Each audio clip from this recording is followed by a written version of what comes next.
Salut, c'est Andrea Brusque. Avant de commencer cet épisode, je voulais vous parler du podcast d'histoire d'amour de Bababam, À la folie, pas du tout. Connaissez-vous la face cachée des couples les plus célèbres de notre époque ? Elvis Presley et Priscilla Beaulieu, Pamela Anderson et Tommy Lee, ou même Marilyn Monroe et John Fitzgerald Kennedy. Dans chaque saison, on découvre l'envers du décor des histoires d'amour. Car même chez les stars, l'amour n'est pas toujours rose. Rendez-vous sur toutes les plateformes d'écoute et plongez dans les plus beaux moments d'amour, comme dans les pires.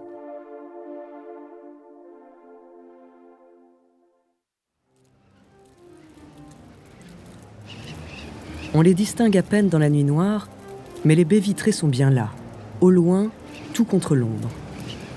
Droites, résolues, inflexibles, elles tiennent face aux assauts continuels du vent glacé. Le château se dresse comme un phare gigantesque, une muraille de lumière dans l'obscurité. À l'intérieur, on dirait que les fantômes ont repris possession des lieux. Que les monarques du passé sont descendus de leurs portraits pour parader comme jadis dans les galeries d'or. C'est un enchantement comme il n'en existe que dans les livres pour enfants. Il n'y a que dans Cendrillon, Blanche-Neige ou La Belle au bois dormant que les châteaux prennent vie d'une telle manière. Chandeliers d'argent, serviteurs, musiciens, danseurs, danseuses, robes étincelantes et bijoux de prix, invités de marques venus du monde entier. Ce soir-là, il se donne au château de Versailles une fête comme seule peut en donner la cour de Louis XIV. Seulement, le roi Soleil est mort depuis 3 siècles. Nous sommes le 9 mars 2014.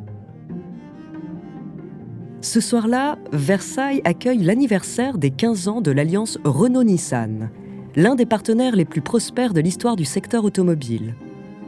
Formée en 1999, l'association des deux constructeurs a progressivement conquis les 5 continents pour devenir l'un des plus gros cadors du marché mondial. Et ce succès, l'Alliance le doit à un homme en particulier, Carlos Ghosn.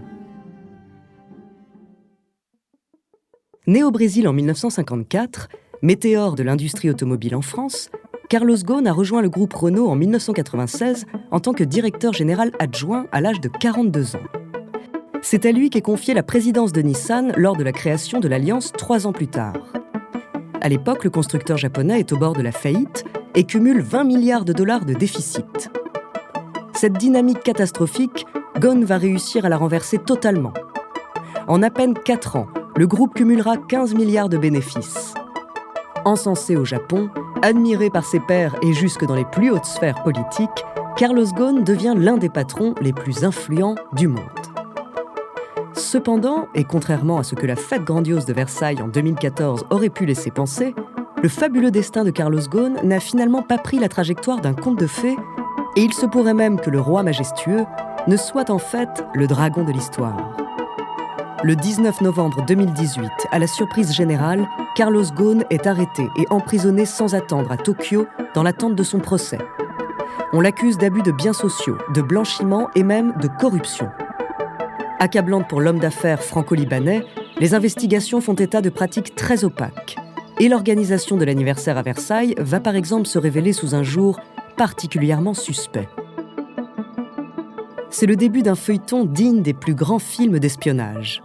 Mais cette fois-ci, la réalité va même dépasser la fiction.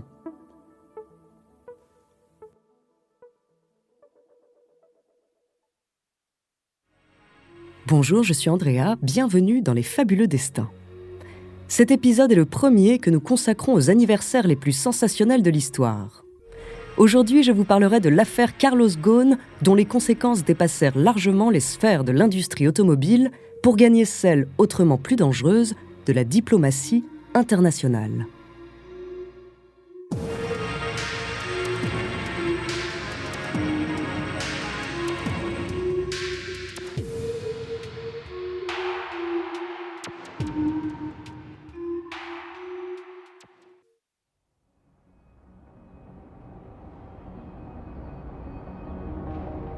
Le ciel gris vire au noir, et dans les buildings, des lumières apparaissent l'une après l'autre à mesure que la nuit tombe sur Tokyo. L'ancien roi n'est plus. Le voilà maintenant prisonnier de la plus haute salle, de la plus haute tour. C'est derrière une vitre qu'il contemple la capitale du pays qu'il avait propulsée jusqu'au sommet. Depuis près de 30 ans, Carlos Ghosn fait le tour du monde chaque semaine, au point que ses collaborateurs parlaient de son emploi du temps comme d'un agenda gravitationnel. Aujourd'hui, toujours perché dans un gratte-ciel, il est en réalité cloué au sol en résidence surveillée, avec l'interdiction formelle de quitter le territoire japonais. Le moindre de ses déplacements est scruté par la police, tandis qu'une armée de journalistes le harcèle quotidiennement. Il ne peut pas parler à sa femme ni à ses enfants. Ses journées se bornent à rencontrer ses avocats dans une salle de réunion qu'il loue à l'hôtel Grand Hyatt. Pour le reste, quelques rares amis lui rendent visite et c'est à peu près tout. Ne serait-ce qu'obtenir d'être placé en résidence surveillée et non en prison a demandé des mois de négociations acharnées et une caution de 6 millions d'euros. L'ex-PDG de Renault-Nissan n'est pas de nature à s'avouer vaincu, bien au contraire, mais il doit désormais se débattre tous les jours avec une inquiétude grandissante. Celle de ne pas faire l'objet d'un procès équitable. Car au Japon, lorsqu'une enquête va jusqu'au procès, l'accusé est jugé coupable dans 99% des cas.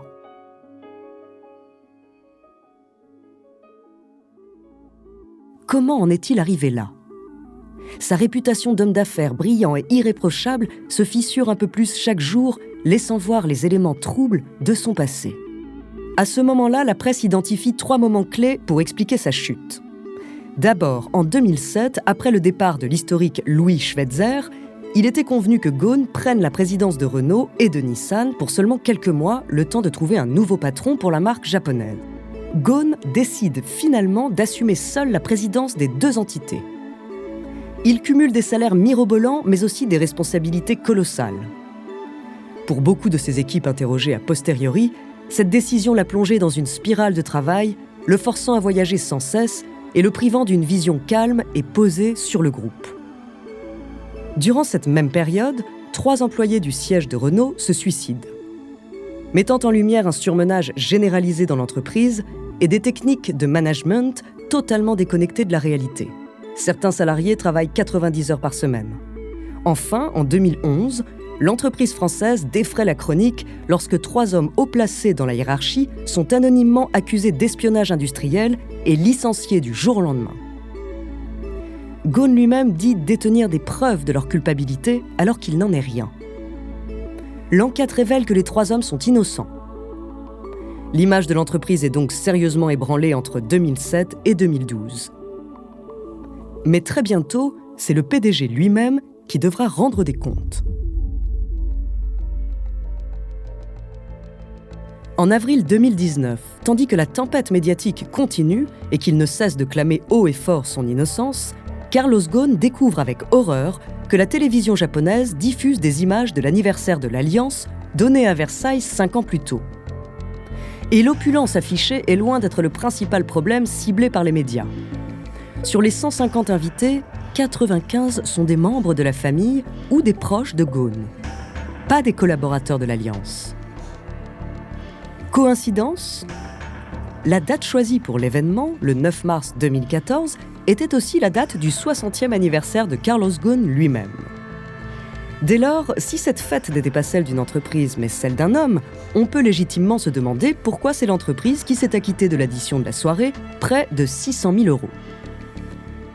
Pour Ghosn, c'est le coup de grâce. Ses explications peinent à convaincre. Maintenant, il n'y a pratiquement plus aucun doute. Le patron le plus puissant du monde va finir sa vie emprisonné au Japon. Dos au mur, Carlos Ghosn décide de jouer le tout pour le tout, l'évasion.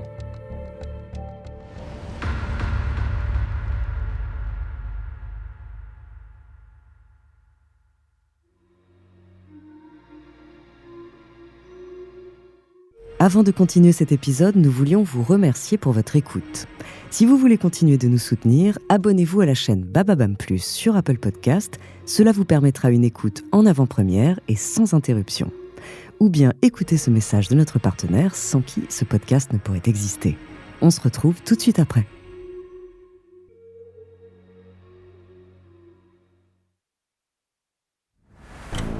Passés les premiers instants, les minutes et les heures se confondent. Qu'on le veuille ou non, le cerveau analyse tous les sons en boucle. Les pensées deviennent des toupies qui s'entrechoquent indéfiniment. Dans de telles conditions, on n'a de contrôle que sur sa respiration. L'oxygène doit parvenir dans chaque muscle du corps pour freiner l'inévitable crispation. Carlos Ghosn est contorsionné dans une malle à roulettes dans laquelle de très petits trous ont été percés pour lui permettre de respirer. C'est tout ce qu'il peut faire, respirer, attendre et espérer. Nous sommes le 29 décembre 2019. Il y a seulement quelques semaines, Carlos Ghosn a décidé l'impensable. Convaincu de faire l'objet d'un complot, il veut tenter l'évasion. Pour lui, c'est la prise de risque maximale. S'il échoue, il n'aura plus aucune chance de terminer sa vie ailleurs que dans une cellule japonaise. Mais pour autant, il n'a pas tergiversé. Entre avoir une chance de revoir sa famille ou mourir derrière les barreaux, il a fait son choix. Le reste appartient à l'histoire.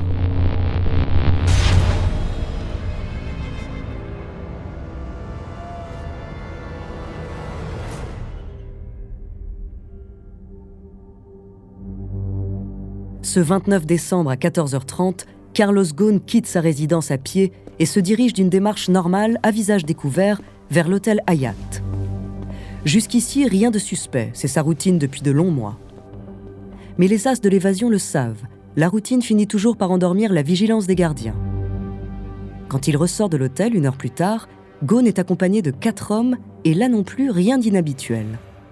L'homme d'affaires ne se sépare pratiquement jamais de ses gardes du corps et pour des voyages de moins de 3 jours, il a le droit de se déplacer à l'intérieur des frontières japonaises sans en demander la permission. Son groupe monte dans un van direction Osaka, où des chambres ont été réservées dans l'un des plus luxueux hôtels de l'aéroport. Après cela, Carlos Ghosn n'apparaîtra plus jamais sur la moindre caméra de surveillance japonaise. Quelque part dans cet après-midi de décembre, il s'évapore.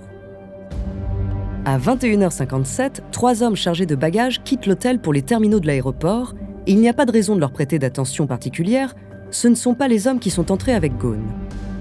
Se déclarant musiciens, ils embarquent pour un vol privé direction Istanbul. Avec eux, des étuis de guitare, 2 violons et une grande malle à roulettes noire qui contient le reste de leur équipement. Si cette malle passe au rayon X, la sécurité verra sans peine qu'à l'intérieur se cache l'un des hommes les plus surveillés du pays. Mais l'équipe de Ghosn a tout prévu.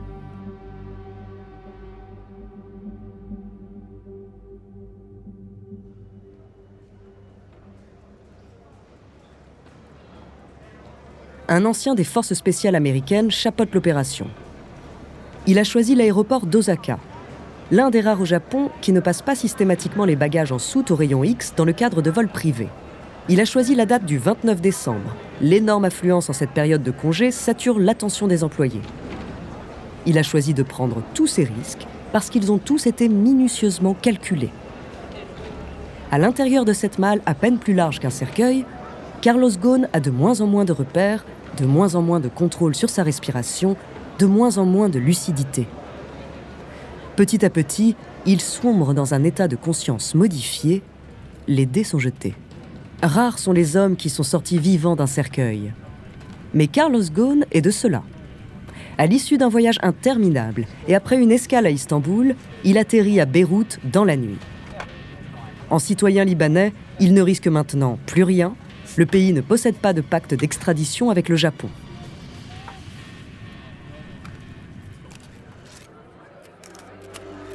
Quelques jours plus tard, c'est en homme libre qu'il donne une conférence de presse devant les caméras du monde entier pour expliquer son geste et donner sa version des faits.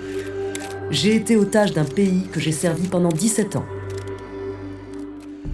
Coupable ou innocent ? Carlos Ghosn fait encore l'objet de multiples poursuites pour malversation financière au Japon et en France. Il continue de nier la totalité des accusations dont il fait l'objet. Inimaginable, son évasion du Japon ne connaît pas d'équivalent au XXIe siècle.